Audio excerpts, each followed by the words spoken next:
Ngayong gabi, ako'y magluluto ng arroz caldo by Dit Style. Ito ang ating mga ingredients.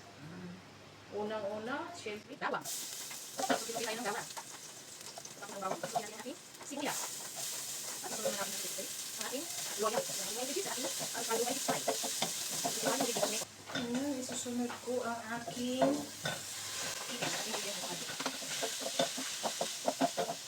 1 tablespoon na patis sa ating arroz caldo.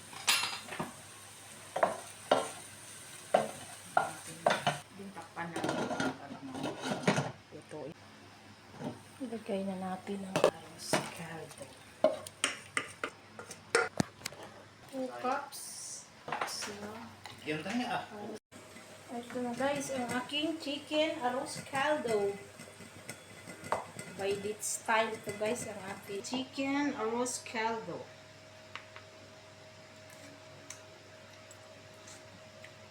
Pwede na yan. Pwede na ni guys, pwede na, yummy.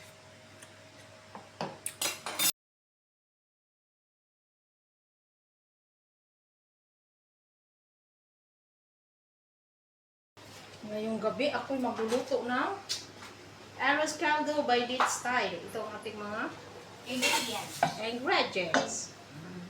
Unang-una, syempre, bawang.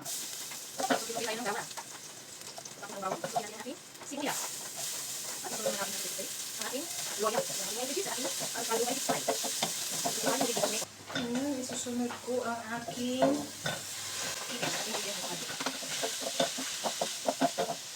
1 tablespoon na patis sa ating arroz caldo.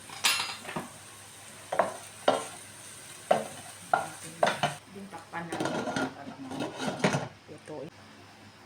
Ilagay na natin ang arroz caldo. 2 cups. Ito na guys, ang aking chicken arroz caldo. By Dit Style ito guys, ang ating chicken arroz caldo.